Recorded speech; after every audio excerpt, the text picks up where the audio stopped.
back on the journey through Genesis 1:27 through to chapter 4.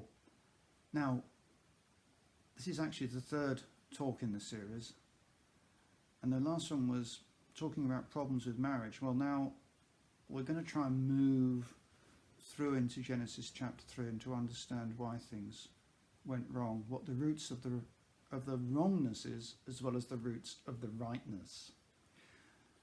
Now, in Genesis 2, there seems to be a little bit of a backtracking on the creation story, and this is because we're not looking at a historical description of a creation event. It's extremely important that we don't get too hung up on that. The spiritual principles here are fundamental, though. Now, in Genesis 2, just looking down at it briefly, we have this idea that man is created. Adam is the name given. Male is created. Now, male and female is the full expression of God. We know that from Genesis 1. So, the way that female is described, Eve, is as of a being that is partly themselves and partly like the male. Part of Adam is taken and enclosed in flesh. Part of Adam. So Adam is really excited, male is really excited because this is bone of my bones and flesh of my flesh, but it is not the same. There is a complementarity, and we know already that that complementarity, when you put the two together, gives you the full image of God. Male is not an expression of the full image of God.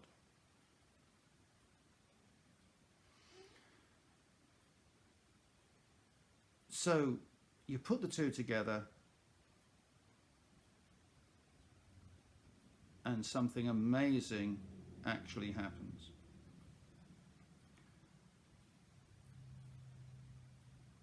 For this reason, a man will leave his father and mother and be united to his wife, and they will become one flesh. The one flesh relationship is an amazing thing because it becomes the full expression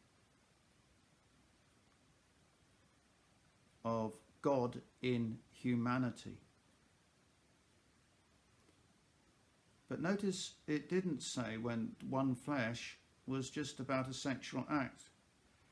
This was about a leaving of the parental relationship. In other words, if it's about a leaving of the parental relationship, it is about a whole relationship. It's not just about a sexual relationship. So,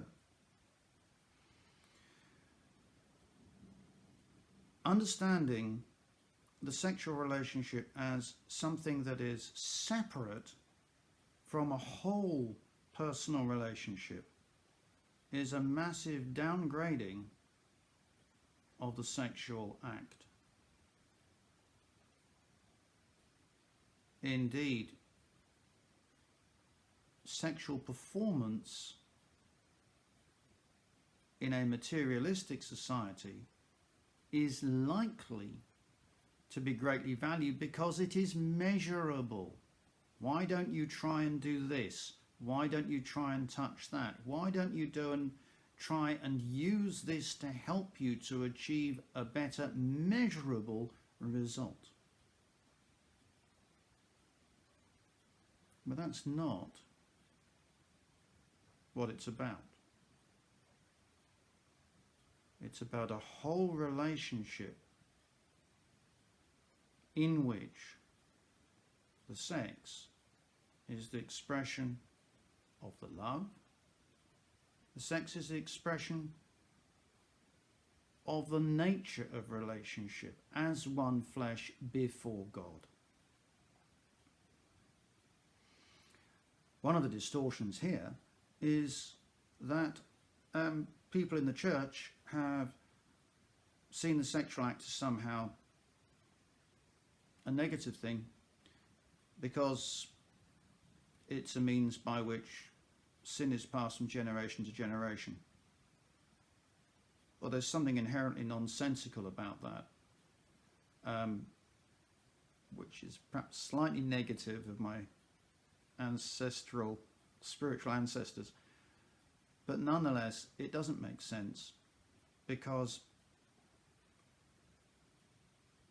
the sexual act is part of the expression of the fullness of God in humanity. And God, by his Holy Spirit, lives in Christians, even though their flesh is very sinful.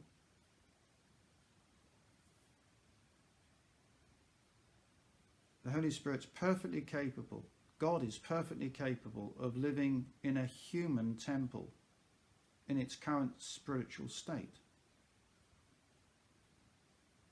and of declaring things that are good done by sinful flesh. And when a husband and wife come together in lovemaking that is expressing something of that completion of the image of God in humanity, however we actually choose to do that, then actually that's an incredibly positive thing. It's the way God made things to be. In Proverbs 5, you actually get this encouragement to marital faithfulness, which says, may your fountain be blessed, and may you rejoice in the wife of your youth. Loving doe, a graceful deer. May her breasts satisfy you always. May you ever be captivated by her love.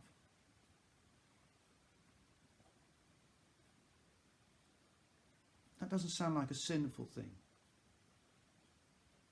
That sounds like a wonderful thing. So it's important to keep that balance.